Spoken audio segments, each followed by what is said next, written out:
Okay, so in this tutorial I'd like to introduce you to some clinical aspects in relation to the anatomy that I've discussed in the previous tutorials on the female reproductive anatomy. So we'll start from the top and work our way down. So we'll begin with the ovaries and look at some of the clinical aspects to consider in relation to the anatomy. So there are three things I'm going to talk about in relation to the ovaries. So the first is ovarian cyst accidents.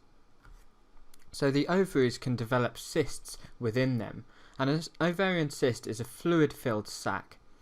And the problem with these cysts is that the cysts can rupture, or they can cause the ovary to twist, which compromises its blood supply and can lead to infarction and ultimately necrosis and death of the ovary. So remember that the ovaries are suspended in the peritoneal cavity by the mesovarium. So I've just drawn on an outline of a cyst on the ovary, and you can get three things that happen. You can get hemorrhage into the cyst itself.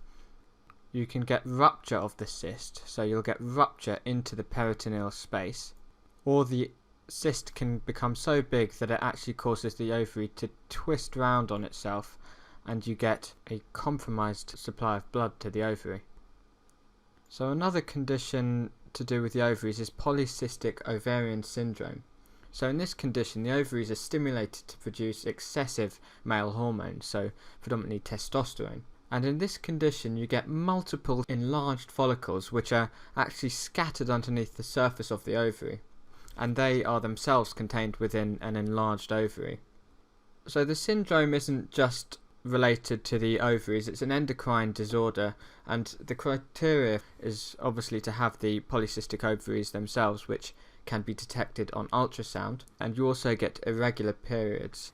And as a result of the raised testosterone you get hirsutism, which is an excess of body hair, and you also get acne.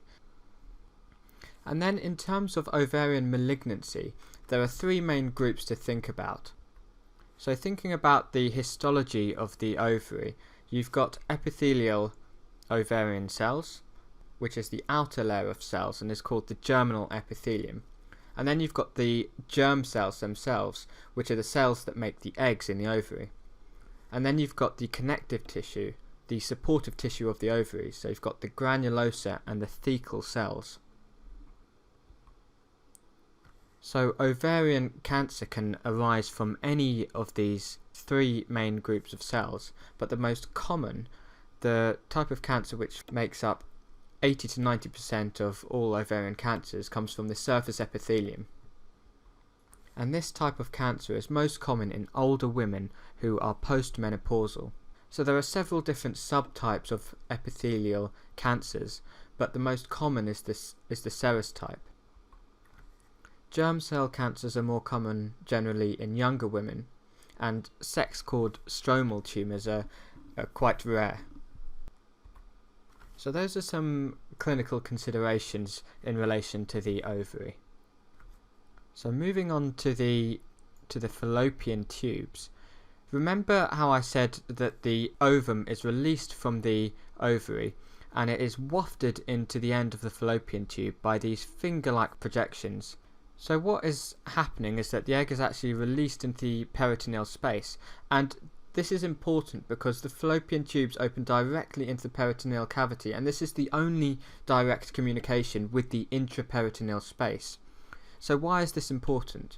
Well, this direct communication is a possible route for the spread of an ascending infection. So sexually transmitted infections like gonorrhea or chlamydia can potentially ascend and spread into the peritoneum. So the fallopian tubes are also one of the most common sites for ectopic pregnancies to occur. So an ectopic pregnancy is where the blastocyst implants in a site other than the endometrium of the uterine body. So 95% of the time the site will be in the fallopian tube, but the blastocyst can also implant ectopically in the cornu of the uterus, in the cervix, even in the abdomen. So the most common site within the fallopian tube itself for the ectopic pregnancies is in the ampulla. So remember, you've got the infundibulum, the ampulla, the isthmus, and the intrauterine part. So the fate of an ectopic pregnancy located in the fallopian tube is that it may abort into the peritoneal cavity, or if it implants in the narrow isthmus section of the fallopian tube, it's much more likely to lead to a rupture of the tube. A ruptured ectopic pregnancy and internal hemorrhage is a life-threatening condition, and it needs to be treated immediately. So hopefully that has given you an idea of some of the clinical conditions associated with the ovaries and the fallopian tubes. And next we'll take a look at the uterus and the associated clinical conditions.